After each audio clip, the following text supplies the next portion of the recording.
Hello दोस्तों, welcome और welcome back to my channel, जहां हम बात करते हैं मेकअप, ब्यूटी, ट्रेंडिंग, फैशन और मॉमी टॉक की। आज की वीडियो ना बहुत ही ख़ास वीडियो है और बहुत ही सीरियस टॉपिक पे हम बात करने वाले हैं। आज हम एक बार फिर से बात करने वाले हैं उनके बारे में जो कि प्रेग्नेंट हैं, उन औरतों के बारे में हैं जो कि थर्ड ट्राइमेस्टर में एंट्री कर चुकी हैं। देखिए, हम सबको पता है जो प्रेगनेंसी की जर्नी होती है वो 40 हफ्ते यानी कि 40 वीक्स की होती है, पूरी जो जर्नी होती है। तो आज हम बात करने वाले हैं प्री मैच्योर डिलीवरी की। अगर आपको बॉलीवुड यानी फिल्मी दुनिया में थोड़ा भी इंटरेस्ट है तो आपको पता होगा अभी जल्दी ही दीपिका कक्कड़, मतलब वो ससुराल सिमर वाली जो एक्ट्रेस थी, जो सिमर लीड रोल वाली थी, उसका प्री मैच्योर डिलीवरी हुई है।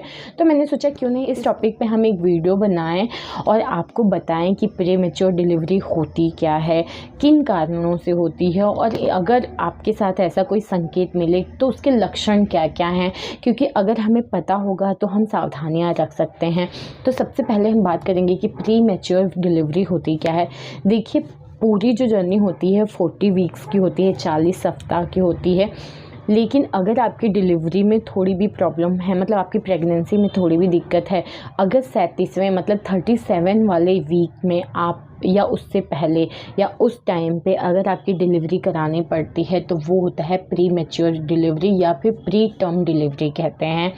इसके ना बहुत सारे नुकसान होते हैं। अगर समय से पहले ऑब्वियस सी बात है, अगर बच्चे की डिलीवरी होगी तो उसका विकास सही से नहीं होगा और उसकी वजह से बहुत सारी बीमारियां हो सकती हैं। और बहुत पहले अगर प्री मैच्योर मतलब 7 मंथ में डिलीवरी होती है तो कई बार बच्चे की जान पे आ जाती है, जान जाने के भी संभावनाएं बढ़ जाती हैं। तो सीधी सी बात है, हम कोई नहीं चाहेंगे कि हमें या हमारे बच्चे को कोई भी तकलीफ़ हो या उसको बाद में कोई बीमारी हो प्री मैच्योर बेबी होने की वजह से। अब हम बात करते हैं कि किन किन कारणों से प्री मैच्योर डिलीवरी हो सकती है। तो सबसे पहला कारण जो है वो है आपकी इससे पहले वाली या पिछली डिलीवरी कैसी है। अगर आपका सेकंड बेबी है और आपके साथ ऐसा पहले भी हो चुका है, फर्स्ट बेबी में आपको भी तब भी आपको प्री मैच्योर डिलीवरी करानी पड़ी थी, तो फिर आपके 80% चांसेस बढ़ जाते हैं कि आपका सेकंड बेबी भी प्री मैच्योर डिलीवरी कराना पड़ सकता है। 100% नहीं बोल रही हूँ, क्योंकि ज़रूरी नहीं है कि आपको प्री मैच्योर बेबी ही हो। इस टाइम पे मतलब इस कंडीशन में आपको करना क्या है, आप अपने डॉक्टर को अपने पल पल की खबर, मैं ये नहीं कह रही हूँ कि हर सेकंड की, लेकिन आपकी बॉडी में थोड़ा बहुत भी चेंजेस अगर आपको फील हो रहा है तो तुरंत अपने डॉक्टर को इन्फॉर्म करना है, उनसे आपको बात करना है, उनके टच में रहना है। तो इस तरीके से आप अपने प्री मैच्योर डिलीवरी के जो खतरे को है ना, उसको कम कर सकती हैं। नेक्स्ट कारण की अगर मैं बात करूँ तो मैं कुछ बीमारियों के बारे में बताऊंगी।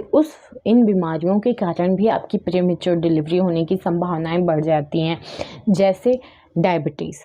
जी हाँ, डायबिटीज़ की वजह से भी आपकी प्री मैच्योर डिलीवरी होने के चांसेस बढ़ जाते हैं। अगर यूट्रस से रिलेटेड आपको कोई भी बीमारी है तो भी आपके प्री मैच्योर होने के चांसेस बढ़ जाते हैं।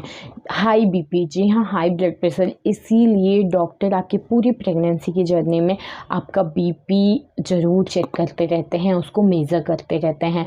तो आपको अपनी इन बीमारियों का भी ध्यान रखना है, अपने डॉक्टर के कांटेक्ट में रहना है, हमेशा उनसे टच में रहना है। अगर आपको इन बीमारियों में से कोई सी भी बीमारी है तो आपको अपना खास ख्याल रखना है और सतर्क रहना है कि हो सकता है कि आपकी प्री मैच्योर डिलीवरी हो जाए, तो उस चीज़ के लिए तैयार रहना है।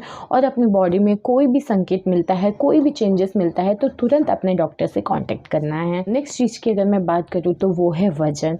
जी हाँ, वज़न का बहुत ज़्यादा बढ़ना या बहुत कम होना, ये भी आपके प्री मैच्योर डिलीवरी के खतरे को बढ़ा देता है। तो आपको अपनी पूरी प्रेगनेंसी में शुरू से ही आपको अपने बॉडी का वेट जो है उसको कंट्रोल करना है, बहुत कम नहीं और बहुत ज़्यादा नहीं।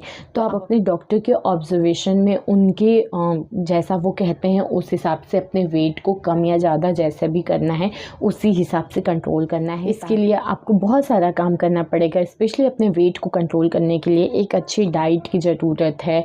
आपको वॉक करना पड़ेगा, आप अपने डॉक्टर से पूछ के एक्सरसाइज, योगा, मेडिटेशन वगैरह कर सकते हैं।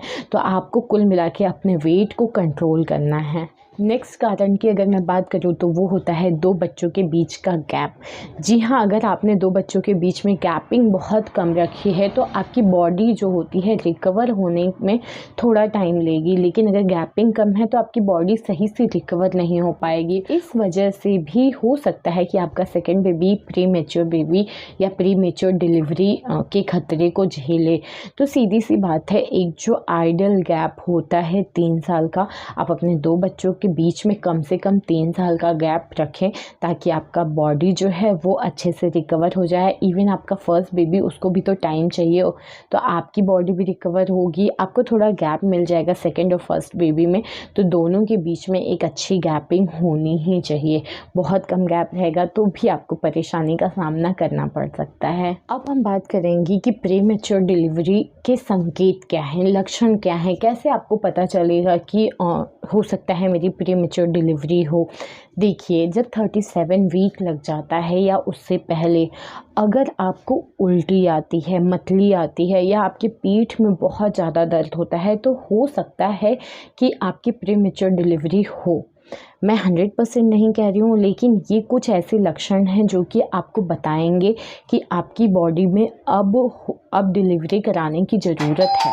वैसे तो उल्टी, मतली इस टाइप की प्रॉब्लम जो होती है फर्स्ट ट्राइमेस्टर में होती है, लेकिन थर्ड ट्राइमेस्टर में जब आपका 37 वीक लगता है, अगर उस टाइम पे आपको उल्टी, मतली या फिर बैक पेन, पीठ में बहुत ज़्यादा दर्द हो रहा है तो आपको तुरंत अपने डॉक्टर से मिलना है। बात है, घर पे रहेंगी उस चीज़ को अगर आप अवॉइड करती हैं और प्रीमेच्योर डिलीवरी होती है तो वो काफ़ी ख़तरनाक होती है। तो उन चीज़ों से बचने के लिए आपको तुरंत ही अपने डॉक्टर से कांटेक्ट करना है। नेक्स्ट चीज़ की मैं बात करूँ तो वो है पेट में संकुचन या कॉन्ट्रैक्शन। जी हाँ, कई बार ऐसा होता है, सीधी भाषा में मैं बोलती हूँ कि पेट में जो ऐंठन टाइप का दर्द होता है वो होता है कॉन्ट्रैक्शन। कभी कभी होता है तो ये नॉर्मल है, लेकिन अगर आपको बहुत ज़्यादा फील हो रहा है, हर 10 मिनट में आपको वो चीज़ फील हो रही है, तो ये बिल्कुल प्रीमेच्योर डिलीवरी का संकेत हो सकता है। आपको बिल्कुल देर नहीं करना है, तुरंत अपने डॉक्टर से मिलना है ताकि जो प्रीमेच्योर डिलीवरी का खतरा है उसको काफ़ी हद तक आप टाल सको। टालो नहीं तो कम से कम डॉक्टर के ऑब्जर्वेशन में सारी चीज़ें हों तो आपको और आपके बच्चे को कोई खतरा नहीं रहेगा। तो अगर आपको संकुचन बार बार और बहुत ज़्यादा फील हो रहा है तो आपको तुरंत अपने डॉक्टर के पास जाना है। नेक्स्ट अगर मैं लक्षण की बात करूँ तो वो है वजाइनल डिस्चार्ज। जी हाँ, कई बार लेबर पेन से पहले भी कुछ ब्लीडिंग हो सकती है, यानी कि जो खूनी म्यूकस होता है वो निकल सकता है।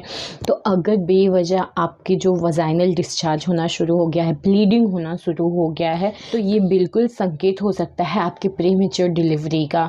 तो अगर आपको अपने वजाइनल डिस्चार्ज हो रहा है या वजाइनल डिस्चार्ज में कुछ भी चेंजेस आपको दिख रहा है, रेडनेस दिख रहा है, खून जैसा कुछ दिख रहा है, तो आपको तुरंत डॉक्टर के पास पहुंचना है ताकि आपका जो प्रीमेच्योर डिलीवरी है वो सेफली हो जाए और आप और आपका बच्चा अच्छे से रहें, सुरक्षित रहें। नेक्स्ट अगर मैं बात करूँ तो वो है पेल्विक में भारीपन महसूस होना या फिर निचले हिस्से में दर्द होना। जी हाँ, अगर आपको लग रहा है कि आपके वजाइना में बहुत ज़्यादा भारीपन महसूस हो रहा है या आपको लग रहा है कोई चीज़ जैसे बच्चे का सिर नीचे की साइड आ रहा है, तो भी ये साफ साफ संकेत है कि आपको प्रीटर्म डिलीवरी यानी कि प्रीमेच्योर डिलीवरी हो सकती है। इस टाइम पे आपको बिना किसी देरी के तुरंत अपने डॉक्टर को कांटेक्ट करना है और आपको हॉस्पिटल पहुंचना है ताकि आपको किसी भी तरीके की डेंजर सिचुएशन से बचाया जा सके। नेक्स्ट चीज़ की अगर मैं बात करूँ तो वो है पानी की थैली का फटना।